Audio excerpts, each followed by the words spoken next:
Top quality और consistent performance के लिए सिर्फ सिल्वर पंप नाम याद रखना।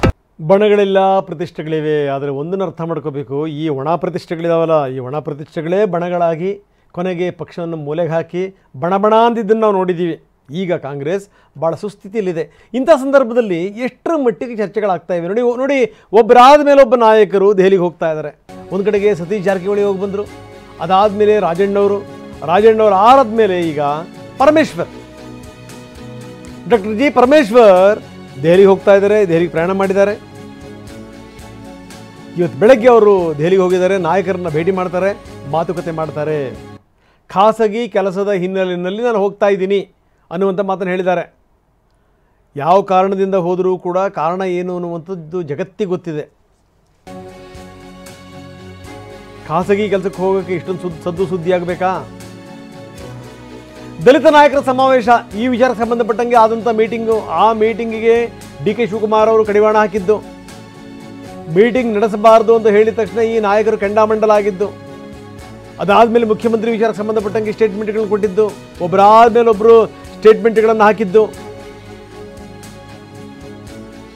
ಸಭೆಗೆ ತಡ ಹಾಕಬಾರದು, ತಪ್ಪು ಸಂದೇಶ ರವಾನೆ ಆಗುತ್ತೆ ಸಮುದಾಯಕ್ಕೆ, ಇದ್ರ ಬಗ್ಗೆನೇ ಚರ್ಚೆ ಮಾಡಲಿಕ್ಕೆ ಹೋಗಿದ್ದಾರೆ ಅಂತ ಅಷ್ಟು ಮಾತ್ರ ಅಲ್ಲ, KPCC ಅಧ್ಯಕ್ಷ ಸ್ಥಾನ ಆಗಿರ್ಬೋದು, ಮುಂದಿನ ಮುಖ್ಯಮಂತ್ರಿ ವಿಚಾರಕ್ಕೆ ಸಂಬಂಧಪಟ್ಟಂಗೆ ಆಗಿರ್ಬೋದು, ಹಲವಾರು ವಿಚಾರಗಳ ಬಗ್ಗೆಯೂ ಕೂಡ ನಾಯಕರು ಚರ್ಚೆ ಮಾಡ್ತಾರೆ. ಅದರಲ್ಲೇನು ಸಂದೇಹನೇ ಇಲ್ಲ. ಯಾಕಂದರೆ ಕಾಂಗ್ರೆಸ್ಸಿನ ಹಿರಿಯ ನಾಯಕರು ಮುಂದೆ ಯಾರಾದರೂ ಈ ಮುಖ್ಯಮಂತ್ರಿ ಆಗ್ತಾರೆ ಅನ್ನುವಂಥ ರೇಸ್ನಲ್ಲಿ ಇರೋದಾದ್ರದಲ್ಲಿ ಪರಮೇಶ್ವರ್ ಅವರು ಕೂಡ ಒಬ್ಬರು ದಲಿತ ನಾಯಕ, KPCC ಅಧ್ಯಕ್ಷರಾಗೂ ಕೂಡ ಪಕ್ಷವನ್ನು ಮುನ್ನಡೆಸಿದಂಥವರು. ಅವರು ನಾಯಕರ ಜೊತೆಗೆ ಭೇಟಿ ಮಾಡ್ತಾರೆ.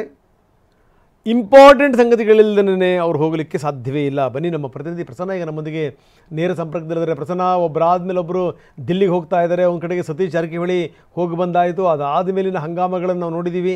ಇನ್ನು ರಾಜಣ್ಣ ದಿಲ್ಲಿಗೆ ಹೋಗಿದ್ದು ಆಯಿತು, ಮಾತಾಡ ಬಂದಿದ್ದು ಆಯಿತು, ನನ್ನ ಮನಸ್ಸಲ್ಲಿ ಇರೋದನ್ನು ನೇರವಾಗಿ ಹೇಳಿದ್ದೀನಿ ಅಂತ ಹೇಳಿದ್ದು ಆಯಿತು. ಈಗ ಪರಮೇಶ್ವರ್ ಸರದಿ ಏನು ನಡೀತಾ ಇದೆ ಕಾಂಗ್ರೆಸ್ಸಲ್ಲಿ? ರಂಗನಾಥ್, ಫೆಬ್ರವರಿ ಮೊದಲ ವಾರದಿಂದ ಈ ನಾಯಕರ ದೆಹಲಿ ದಂಡಯಾತ್ರೆ ಶುರುವಾಗಿದೆ, ನಿರಂತರವಾಗಿ ನಡೆದುಕೊಂಡು ಬರ್ತಾ ಇದೆ. ಒಬ್ಬೊಬ್ಬ ನಾಯಕರು ಹೋದಾಗಲೂ ಕೂಡ ಹೈಕಮಾಂಡ್ ನಾಯಕರಿಗೆ ಏನೆಲ್ಲ ವಿಷಯಗಳನ್ನ ಅವರವರ ದೃಷ್ಟಿಕೋನದಿಂದ ತಿಳಿಸ್ಕೊಡ್ಬೇಕು, ಮನವರಿಕೆ ಮಾಡಿಕೊಡ್ಬೇಕು, ಆ ಕೆಲಸವನ್ನು ಮಾಡಿದ್ದಾರೆ. ಸತೀಶ್ ಜಾರಕಿಹೊಳಿ ಅವರು ಕೂಡ ಒಂದು ಹಂತದಲ್ಲಿ KPCC ಅಧ್ಯಕ್ಷ ಬದಲಾವಣೆಯ ವಿಚಾರಕ್ಕೆ ಪಟ್ಟು ಹಿಡಿದು ಕೂತಿದ್ದಾರೆ. ತಾನು ಕೊಟ್ಟರೆ ನಿಭಾಯಿಸ್ತೀನಿ ಅಂತ ಹೇಳಿ ಆ ಒಂದು ಸ್ಪಷ್ಟವಾದ ಅಭಿಪ್ರಾಯವನ್ನು ತಿಳಿಸಿದ್ದಾರೆ. ರಾಜಣ್ಣ ಅವರು ಹೋದಂಥ ಸಂದರ್ಭದಲ್ಲಿ ಅವರು ಮುಖ್ಯಮಂತ್ರಿ ಸಿದ್ದರಾಮಯ್ಯನವರನ್ನ ಯಾಕೆ ಮುಂದುವರಿಸಬೇಕು ಅನ್ನೋ ಬಗ್ಗೆಯೂ ಕೂಡ ಹೈಕಮಾಂಡ್ಗೆ ಮನವರಿಕೆ ಮಾಡಿಕೊಡುವಂಥ ಕೆಲಸವನ್ನು ಮಾಡಿದ್ದಾರೆ. ಇದೀಗ ಪರಮೇಶ್ವರ್ ಅವರ ಸರದಿ. ಪರಮೇಶ್ವರ್ ಅವರು ಹೋಗಿ ಅಲ್ಲಿ ಪ್ರಸ್ತುತಪಡಿಸ್ತಾ ಇರುವಂತಹ ವಿಚಾರಗಳು 3-4 ಕೋನದಿಂದ ಅತ್ಯಂತ ಪ್ರಮುಖ ಆಗುತ್ತೆ. ಯಾಕೆಂತಂದ್ರೆ ದಲಿತ ನಾಯಕರ ಸಭೆಯನ್ನ DK ಶಿವಕುಮಾರ್ ಅವರು ತಡೆ ಹಿಡಿದ್ರು, ಹೈಕಮಾಂಡ್ನ ಲಗಾಮ ಹಾಕೋ ಮೂಲಕ ಅನ್ನುವಂತಹ ಚರ್ಚೆಗಳು ರಾಜ್ಯ ಕಾಂಗ್ರೆಸ್ನಲ್ಲಿ ಜೋರಾಗಿ ಇರುವಂತಹ ಸಂದರ್ಭದಲ್ಲಿ ದಲಿತ ನಾಯಕರ ಸಭೆಯ ಅಗತ್ಯತೆ ಏನಿದೆ ಅನ್ನುವಂಥದ್ದನ್ನ ಹೈಕಮಾಂಡ್ಗೆ ಮನವರಿಕೆ ಮಾಡಿಕೊಡ್ಬೇಕು. ಮತ್ತು ಒಂದು ಹಂತದಲ್ಲಿ ಪರಮೇಶ್ವರ್ ಅವರು ವಿಲನ್ ರೀತಿಯಲ್ಲಿ ಆ ವಿಚಾರದಲ್ಲಿ ಬಿಂಬಿತರಾದರು. ಯಾಕೋ ಒಂದ್ ಕಡೆ ಪ್ರತ್ಯೇಕ ನಾಯಕತ್ವದ ಕೂಗನ್ನ ಅವರೇ ಎಬ್ಬಿಸಿದ್ರು ಅನ್ನುವಂಥ ರೀತಿಯ ಚರ್ಚೆಗಳು ಶುರುವಾಗಿದ್ವು. ಈ ಕಾರಣಕ್ಕೋಸ್ಕರ ಹೈಕಮಾಂಡ್ ನಾಯಕರಿಗೆ ಅದನ್ನ ಮನವರಿಕೆ ಮಾಡಿಕೊಡುವಂಥದ್ದು ಮತ್ತು ದಲಿತ ಸಮುದಾಯಕ್ಕೆ ಕಾಂಗ್ರೆಸ್ ಪಕ್ಷ ಬಂದ ಬಳಿಕ ಏನೆಲ್ಲ ಡಿಮ್ಯಾಂಡ್ಗಳಿದಾವೆ ಅದನ್ನ ಫುಲ್ಫಿಲ್ ಮಾಡೋದಕ್ಕೆ ಪ್ರತ್ಯೇಕವಾದಂತಹ ಸಭೆ ಸಮಾವೇಶಗಳ ಅಗತ್ಯತೆ ಏನಿದೆ ಅನ್ನುವಂಥದ್ದನ್ನ ಪರಮೇಶ್ವರ್ ಅವರು ಹೈಕಮಾಂಡ್ ನಾಯಕರಿಗೆ ಮನವರಿಕೆ ಮಾಡಿಕೊಡ್ಲಿಕ್ಕಿದ್ದಾರೆ.